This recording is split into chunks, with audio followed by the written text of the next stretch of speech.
তুমি সৎকর্মের অনুষ্ঠান করো, তাহলেই দেখবে জ্ঞান বৈরাগ্য জেগে উঠে যাবে। আচ্ছা ঠিক আছে, এইবার তিনি সৎকর্ম অনুষ্ঠান কি? আমাদের কলিযুগে সৎকর্ম যে কোনো কিছু করতে গেলে আমরা আগে গীতা পাঠ করি। শ্রাদ্ধবাসর হোক আর অন্যান্য অনুষ্ঠান হোক, অন্নপ্রাশন হোক, যা কিছু হোক, গৃহপ্রবেশ আদি, আমরা কি করি? শ্রীমদ্ ভগবত গীতা পাঠ করি, তাই না? এটা হলো সব থেকে উত্তম। দেবর্ষী নারদ একবার নয়, দুবার নয়, 100 বার গীতা পাঠ করেছেন। জাগে না জ্ঞান বৈরাগ্য? তাহলে বেদ পাঠ করব। এইবার 4 বেদ পাঠ করলেন, জ্ঞান বৈরাগ্য জাগছে না? 6 শাস্ত্র পাঠ করব, শুরু হলো পাঠ, জ্ঞান বৈরাগ্য জাগছে না? 17খানি পুরাণ পাঠ করেছিলেন, তারপরেও জ্ঞান বৈরাগ্য জাগলো না, ব্যর্থ হয়ে গেলেন। তাই বলছেন বেদ বেদান্ত ঘোষিষ্ঠ গীতা পাঠেন মুহ মুহ, বারবার গীতা পাঠ করে যাচ্ছেন, হচ্ছে না। আকাশের দিকে তাকিয়েছেন, হে দেবগণ, তোমরা যে আকাশবাণীতে বললে সৎকর্ম করলে পরে জ্ঞান বৈরাগ্য জেগে উঠবে, তো আমি তো সেই সৎকর্মই করলাম, কিন্তু জ্ঞান বৈরাগ্য জাগলো না কেন? তার মানে কি এইগুলা কলিযুগের সৎকর্ম নয়? এর থেকে শ্রেষ্ঠ কোনো সৎকর্ম যদি থাকে তাহলে বলো, আমি তাই করব জ্ঞান বৈরাগ্যকে জাগানোর জন্য। দ্বিতীয়বার আকাশবাণী হলো, যাও সাধুদের কাছে যাও, সাধুরা বলে দিবেন। সাধুদের কাছে যাওয়ার কথা বললেন। দেবর্ষী নারদ তখন সাধুদের কাছে যাচ্ছেন। দণ্ডবোধ সাধু মহারাজজি। মহারাজজি, এ বলেন তো কলিযুগের সৎকর্ম কি? ওরে বাবা, তুমি ব্রহ্মার পুত্র দেবর্ষী নারদ, তুমি যদি না জানো তাহলে আমরা কি বলবো বলেন তো? এদিক ওদিক ঘুরে বেড়াচ্ছেন, কেউ বলতে পারলেন না। তখন চিন্তা করলেন, তাহলে আমি বদরিকা আশ্রমে যাব, বদরিকা আশ্রমে গিয়ে বসে তপস্যা করব, তপস্যা করে জানবো এই কলিযুগের সৎকর্ম কি, সেই অনুষ্ঠান করে আমি জ্ঞান বৈরাগ্যকে সুস্থ করব, জাগাবো। অতএব ভক্তি দেবী, তুমি এখানে বসে থাকো, আমি যাচ্ছি জ্ঞান বৈরাগ্য জাগানোর জন্য তপস্যা করতে। দেবর্ষী নারদ যখন রওনা হয়েছেন, তখন বদ্রীনাথে যাওয়ার পরে সেখানে দেখা হলো চতুর্শনের সঙ্গে।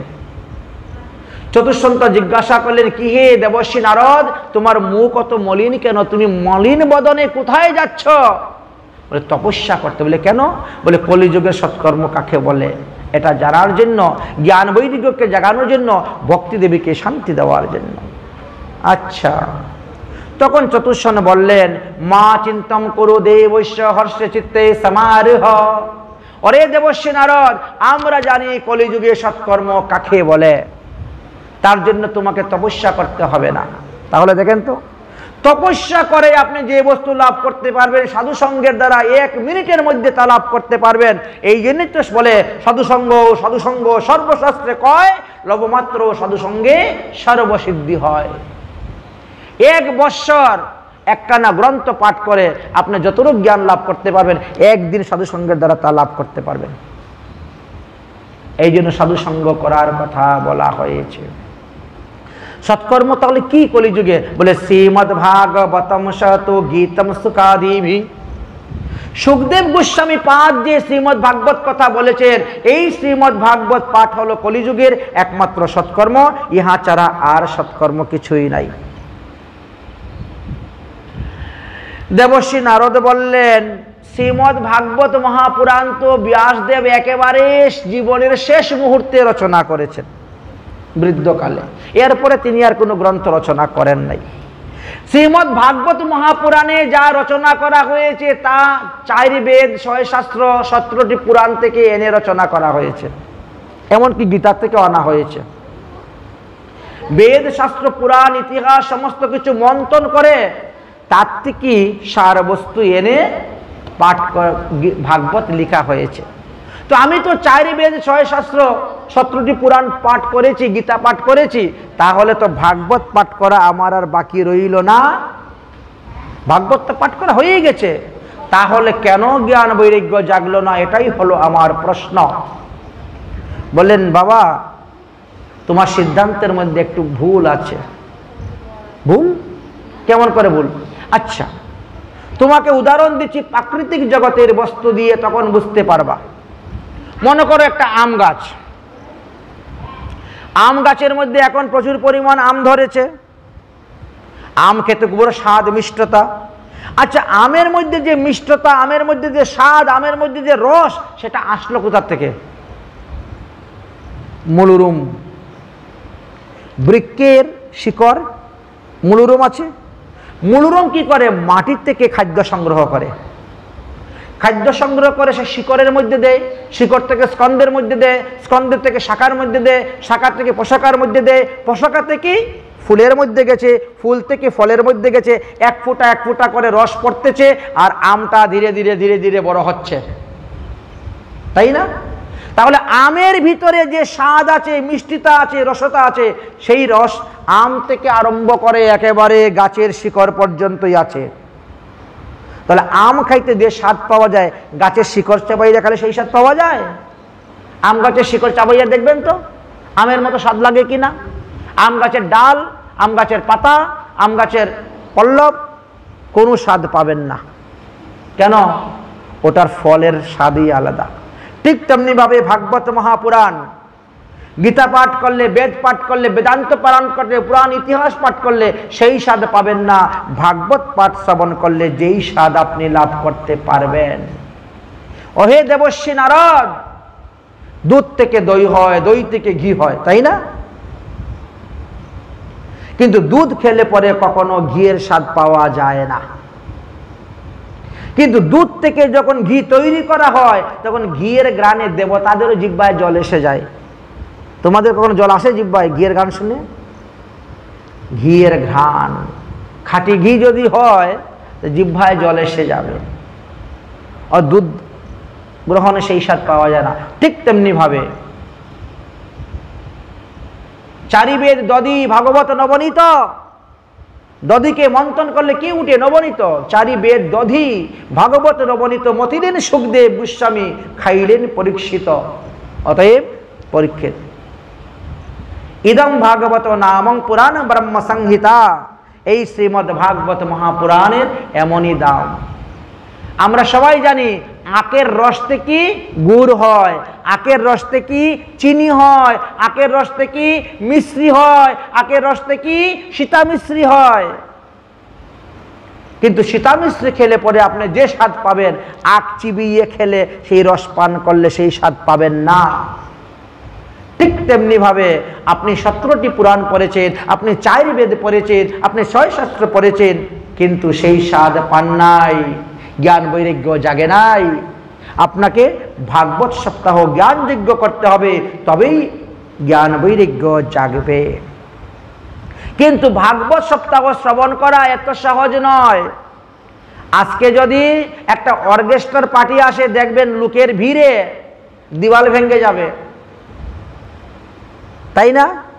কিন্তু ভাগবত সপ্তাহে দেখেন লোক 20 জনও নেই, 25 জন লোক নেই। কারণ কি? বলছেন ভাগ্যোদয়ন বহু জন্মার্জিতেনম সৎসঙ্গম তম লভতিং পুরুষ। ভাগবত কথা শ্রবণ করতে গেলে বহু বহু জন্মের স্বীকৃতি লাগে। বহু জন্মের স্বীকৃতি না থাকলে কখনো ভাগবত কথা শ্রবণে রুচি আসে না। আপনারা যারা ভাগবত কথা শ্রবণ করতে এসেছেন, তারা পূর্ব জন্ম বহু জন্মের স্বীকৃতি একত্রিত হয়েছে পুণ্য, তবেই ভাগবত কথা শ্রবণ করার জন্য রুচি এসেছে, শ্রদ্ধা এসেছে, ভক্তি এসেছে, তাই আপনারা এসেছেন ভাগবত কথা শ্রবণ করতে। যারা শ্রবণ করতে আসে নাই, মনে করবেন তারা 1-2 জন্ম মাত্র মনুষ্য দেহ পেয়েছে। যারা 1-2বার মনুষ্য জন্ম পায়, তারা ভাগবতে রুচি আসে, তারা ভগবান কাকে বলে তাও জানে না, চিনে না। যাদের বহুবার মনুষ্য জন্ম হয়েছে, বহুবার সাধুসঙ্গ সৎসঙ্গ করেছেন, তাদেরই এই রুচি আসে, শ্রদ্ধা আসে, ভক্তি আসে, নিষ্ঠা আসে। এটা আমার কথা নয়, শ্রীমদ্ ভাগবত মহাপুরাণের কথা। তাই বহু জন্মের স্বীকৃতি না থাকলে ভাগবত কথা শ্রবণ করা রুচি আসে না। এই জন্য ভাগবত পাঠে দেখবেন মানুষ বেশি দেখা যায় না, অথচ যাত্রা, থিয়েটার, ড্রামা, নাটক, অর্কেস্ট্রার পার্টি আনেন, দেখবেন টিকিট দিয়ে উল্টা আরো দেখবে।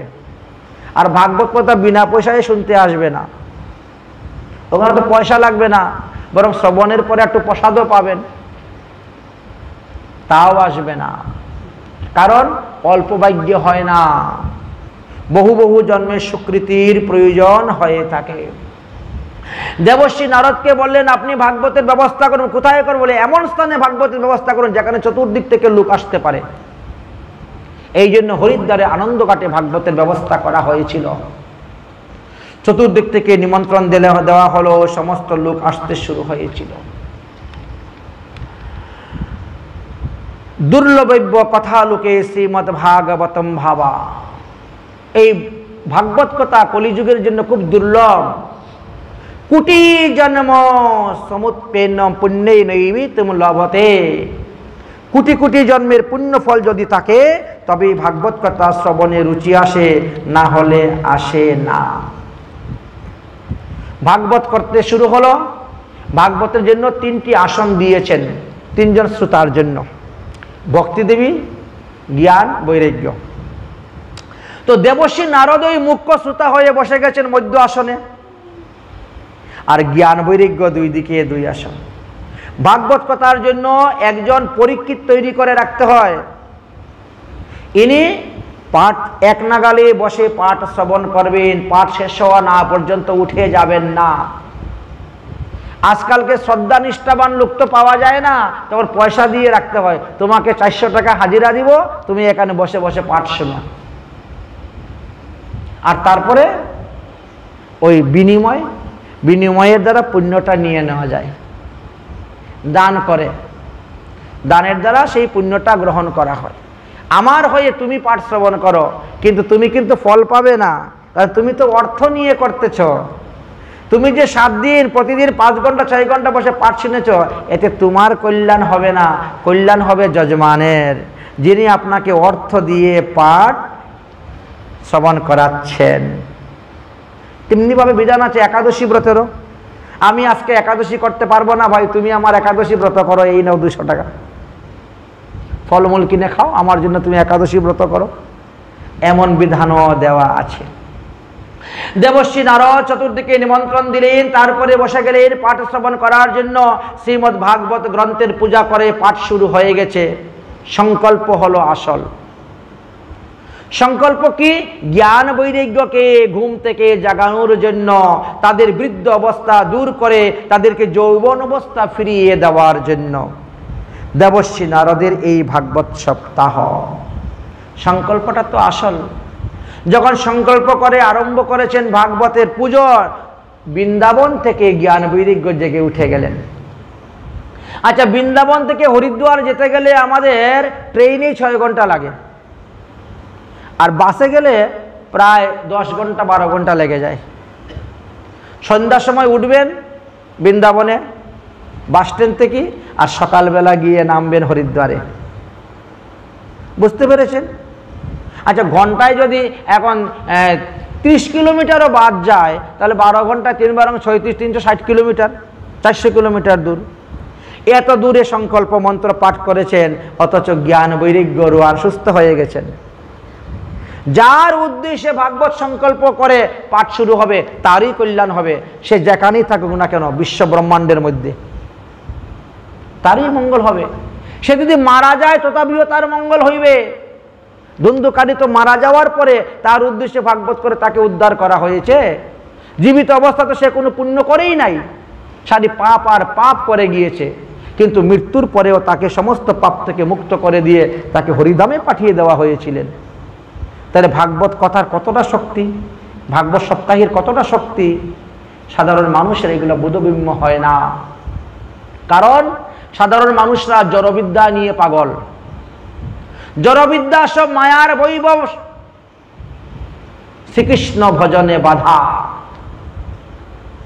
এরা উচ্চশিক্ষা লাভ করেছে কিন্তু সুশিক্ষা লাভ করতে পারে নাই। তারা মায়ার মধ্যে পড়ে আছে, এরা টাকার মেশিন হয়েছে, কিন্তু ভগবত ভক্তি লাভ করতে পারে নাই। জড়বিদ্যা সব মায়ার বৈভব, শ্রীকৃষ্ণ ভজনে বাধা। অনিত্য সংসারে মোহ জন্মাইয়া জীবকে বানায় গাধা। তাই তারা সংসারের গাধা হয়ে সংসারের মধ্যে পড়ে থাকে।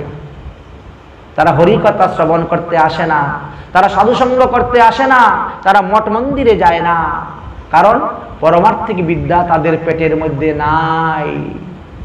পারমার্থিক বিদ্যার এমনই দাম। দেবর্ষি নারদ যখন সংকল্প মন্ত্র পাঠ করে ভাগবত সপ্তাহ যজ্ঞ আরম্ভ করলেন, আর জ্ঞান বৈরাগ্য শ্রীধাম বৃন্দাবনে সুস্থ হয়ে গেলেন, হয়ে বলছেন চলো রে, আমাদের উদ্দেশ্যে যেখানে ভাগবত পাঠ হচ্ছে সেখানেই তো আমাদের যাওয়ার দরকার, আমাদের আসন দেওয়া হচ্ছে। তাই জ্ঞান বৈরাগ্য রওনা হয়েছেন, হরিনাম কীর্তন করতে করতে রওনা হয়ে। শ্রীকৃষ্ণ গোবিন্দ হরে মুরারি, হে নাথ নারায়ণ বাসুদেবা। শ্রীকৃষ্ণ গোবিন্দ হরে মুরারি, হে নাথ নারায়ণ বাসুদেবা। হে নাথ নারায়ণ বাসুদেবা, হে নাথ নারায়ণ বাসুদেবা। एकमात्र स्वामी सखा हमारे, हे नाथ नारायण वासुदेवा। श्री कृष्ण गोविंद हरे मुरारी, हे नाथ नारायण वासुदेवा। একেবারে বৃন্দাবন ধাম থেকে এসে উপস্থিত হয়ে গেছেন হরিদ্বারের আনন্দ ঘাটে। ভক্তি দেবী জ্ঞান বৈরাগ্যকে দর্শন করিয়া দেবর্ষি নারদ বলছেন আসুন আসুন, বসুন বসুন। জ্ঞান এক আসনে বসে গেলেন, বৈরাগ্য এক আসনে বসে গিয়েছেন। ভক্তি দেবী বললেন আমার আসনটা কোথায়? দেবর্ষি নারদ সত্যি তো, ভক্তি দেবীর তো আসন ডাকি নেই। চতুষ্সন্ত বড় চালাক। চতুষ্সন্তগণ বলছেন তুমি সমস্ত ভক্তের হৃদয়ের মধ্যে গিয়ে বসো। ভক্তদের হৃদয়ের মধ্যে যখন ভগবান গিয়ে বসবেন, ভক্তি দেবী গিয়ে বসবেন, তখনই ভক্ত তন্ময় হয়ে ভগবত কথা শ্রবণ করে। না হলে সে তন্ময় হয় না ভগবত কথায়, তার বাইরের চিন্তা থাকে, বিষয়ের চিন্তা থাকে। এই জন্য ভগবান বলছেন যদি কেউ আমার লীলা কথা শ্রবণ করব বলে ঘর থেকে রওনা হয়, আমি তখনই তার হৃদয়ের মধ্যে বসে যাই, তখনই তার হৃদয়ের মধ্যে বসে যাই। তার সমস্ত বাধা, তার সমস্ত বিঘ্ন আমি দূর করে দেই। গোপীরা যখন চিন্তা করলেন আমরা ভগবান শ্রীকৃষ্ণের সঙ্গে রাসলীলা করতে যাব, ভগবান দেখেছেন তাদের সমস্ত বাধা বিঘ্ন দূর করে দিয়েছেন। মনটাই তো আসল, তাই আমাদের মনটাকে আগে ঠিক করতে হবে, তাহলেই সমস্ত বাধা বিঘ্ন দূর হয়ে যাবে। মনকে ভগবানের চরণে অর্পণ করে দাও। গীতাতে একবার নয় দুবার দুই স্থানে বলেছেন মত মনা ভব মত ভক্ত মত জামিমাং নমস্কুরু। পরিষ্কারভাবে বলে দিয়েছেন তোমারই মনকে আমাকে অর্পণ করো। মত মনা ভব, মত ভক্ত ভব, তুমি আমার ভক্ত হও। মত মনা ভব মত ভক্ত ভব, মত জামি, তুমি আমার সেবা করো, আমার পূজা করো, আমার স্তুতি করো। তারপরে বললেন তুমি আমাকে প্রণাম করো, তুমি আমাকেই প্রণাম করো। যদি আমরা ভগবানকে মন না দেই, যদি আমরা ভগবানের ভক্ত না হই, ভক্ত সঙ্গ না করি, যদি আমরা ভগবানের সেবা পূজা না করে শুধু খালি প্রণাম করি, তাহলে কি হবে? ভগবান বলছেন তবুও হবে, তবুও হবে। বলে কেন? বলে কান টানলে মাথা আসে। ওই একটা থেকেই আস্তে আস্তে আস্তে আস্তে সব কয়টা চলে আসবে, একটা থেকে সব কয়টা চলে আসবে। ওই ভক্তি প্রণাম থেকে আরম্ভ করে আস্তে আস্তে শ্রদ্ধা সব চলে আসবে। বড় সুন্দর দৃষ্টান্ত দিয়েছেন। এরকম একটা ছোট বাচ্চা ছেলে, তো মা খুব গরিব, বিধবা, বাবা মারা গিয়েছেন। এখন পাড়া প্রতিবেশী সবাই তো বার্থডে পালন করে, জন্মতিথি পালন করেন। তো তারও ইচ্ছা আমিও আমার জন্মতিথি পালন করব। মা পরের বাড়ি কাজ করে, আমি একা কি করব? বাজার থেকে 4টা মোমবাতি কিনে নিয়ে চলে আসবো, আর একটা মোম কিনে আসবো, এই কেক কিনে নিয়ে চলে আসবো, এনে জন্মতিথি আমিও পালন করব। আচ্ছা বেশ ভালো। এখন সে কি করেছে, ঘরের 4 কোণায় 4টা মোমবাতি জ্বালিয়ে দিয়ে কেক টেক রেখে দিয়ে দরজা বন্ধ করে চলে আসে। একা একা, গরিবের ছেলে তো, কে আসবে তার হ্যাপি বার্থডে করতে? হ্যাপি বার্থডে টু ইউ, কে বলবে ভালো ভালো খাবার না দিলে?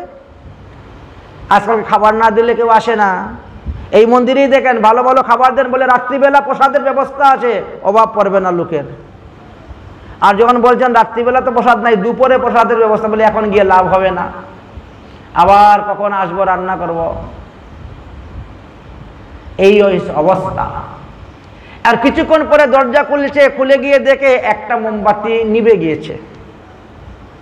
একই, হে মোমবাতি তুমি নিভে গেলে কেন? হ্যাঁ, বলছে এই ঘরে শান্তি নাই, আমার নাম শান্তি, এই জন্য আমি চলে গেলাম। বাবা মারা গেছে, মা পরের বাড়ি কাজ করে, এখানে শান্তি কোথার থেকে আসবে? দিন আনলে দিন খায়, না থাকলে উপবাস থাকতে হয়, শান্তি তো নেই, তাই আমি চলে গেছি। আচ্ছা ঠিক আছে, দরজাটা বন্ধ করে চলে আসছে। একটু পরে আবার গিয়েছে, গিয়ে দেখে আরেকটা মোমবাতি নিভে গিয়েছে। একই, তুমি নিভে গেলে কেন? বলে আমার নাম হলো বিশ্বাস। বিশ্বাস তো নিভে গেলে কেন? বলে এই ঘরের কেউ কাউকে বিশ্বাস করে না, তোমার মাই তোমাকে বিশ্বাস করে না, এই জন্য টাকা পয়সা খুব লুকিয়ে রাখে, যদি ছেলে নিয়ে খরচ করে ফেলে, বুঝেছেন? তো এই ঘরে বিশ্বাস নাই, তো এই জন্য আমি চলে গেলাম। আচ্ছা ঠিক আছে। কতক্ষণ পরে দরজা বন্ধ করে চলে গেছে, কিছুক্ষণ পরে এসেছে, এসে থেকে আরেকটা মোমবাতি নিভে গেছে। একই, ভাই তুমি নিভে গেলে কেন? বলে আমার নাম ভালোবাসা, যেখানে ভালোবাসা নাই সেখানে আমিও নেই। তোমরা মা পুত দুজনেই আছো, কিন্তু কেউ কাউকে ভালোবাসো না, কর্তব্য কর্মরূপে চলছে, তাই যেখানে ভালোবাসা নেই সেখানে আমি নেই। আচ্ছা ঠিক আছে, দরজা বন্ধ করে চলে গেছে। কিছুক্ষণ পরে আবার আসছে, এসে দেখে ওইটা কিন্তু জ্বলতেছে। একই, তুমি নিভলে না কেন? এক করে সমস্ত মোমবাতিগুলো নিভে গেল তিন কোণার, তুমি কেন নিভলে না? বলে আমার নাম হলো আশা, আমার নাম হলো আশা।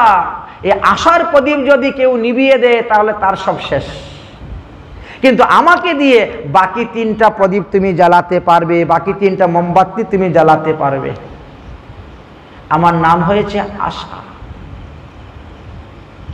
একে দিয়ে বাকি তিনটা, মানে এই আশার দিয়েই তুমি ভালোবাসাকেও আনতে পারবে, বিশ্বাসকেও আনতে পারবে, শান্তিকেও আনতে পারবে।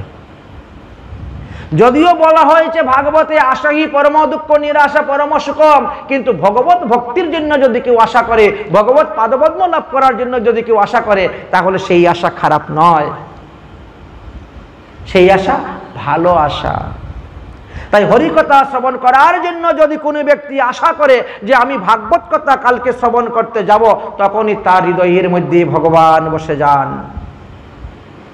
বসে কি করেন? ওই হৃদয়ে গ্রন্থি একটা একটা করে খুলতে শুরু করে দেন। কারণ আমাদের তো কুসংস্কারের গাইড বাঁধা, আমাদের মনের মধ্যে গ্রন্থি, কুসংস্কার রূপী গ্রন্থি। সাধুসঙ্গ করলে কি হবে, ভাগবত কথা করলে শুনলে কি হবে, মন্দিরে গেলে কি হবে, এই যে কুসংস্কারের গাইড বাঁধা আছে, ভগবান তখন একটা একটা করে গাইড খুলতে শুরু করে দেয়।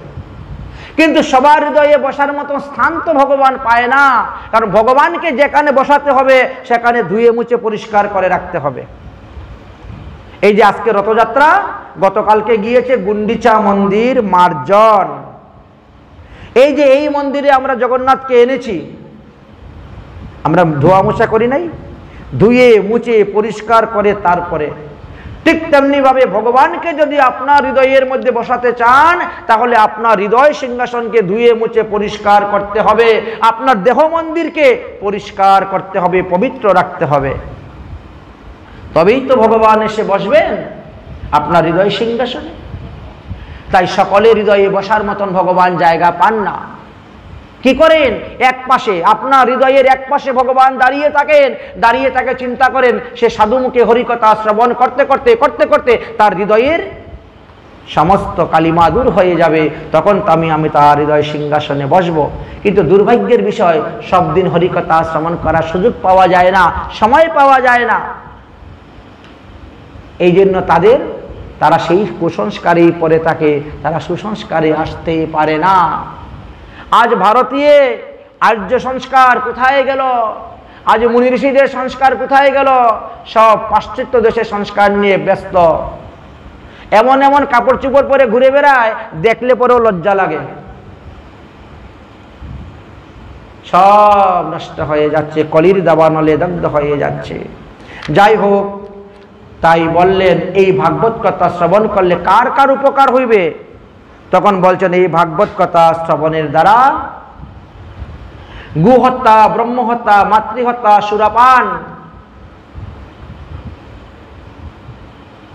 অগম্যাগমন, পঞ্চপাতকের পাতকী যারা আছে এই সবাই এই ভাগবত কথা শ্রবণের দ্বারা মুক্তি লাভ করতে পারে।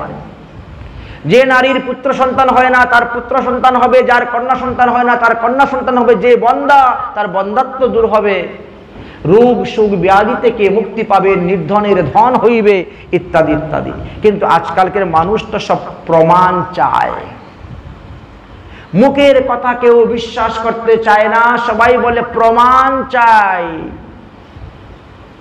প্রমাণ আমাদের তিন প্রকার হয়, একটি হলো প্রত্যক্ষ প্রমাণ, একটি হলো শব্দ প্রমাণ, আর একটি হলো অনুমান প্রমাণ। প্রত্যক্ষ প্রমাণেও আমাদের ভুল হয়, অনুমান প্রমাণটাও আমাদের ভুল হয়, কিন্তু শব্দ প্রমাণ কখনো ভুল নয়। সেই শব্দ প্রমাণ হলো শ্রীমদ্ ভাগবত মহাপুরাণ। সেই পুরাণেই বললেন তুঙ্গভদ্রা নদীর তটে আত্মদেব নামে এক ব্রাহ্মণ ছিলেন, যিনার স্ত্রীর নাম ছিল ধুন্ধুলি, দ্বিধা বুদ্ধি যস্য স ধুন্ধুলি। এই ধুন্ধুলি বড় কলহ প্রিয় ছিলেন, এই জন্য ব্রাহ্মণের সুখ ছিল না, শান্তি ছিল না। ভিক্ষাবৃত্তি করে জীবন যাপন করতেন।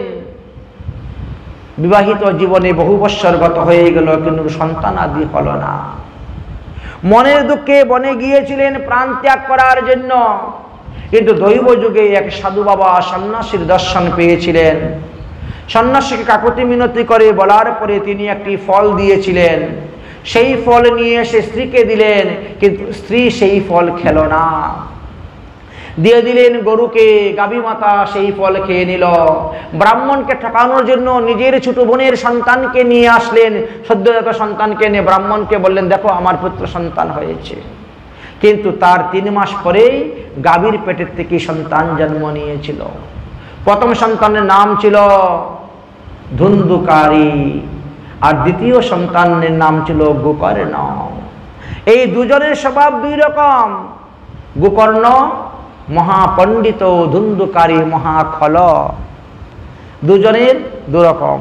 তাই খলের স্বভাব যাহা তাই করত।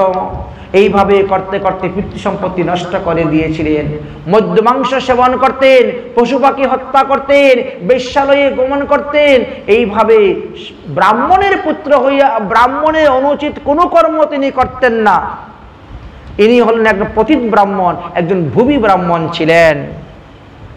তাই মৃত্যুর পরে তিনাকে প্রেতাত্মা হতে হয়েছিল।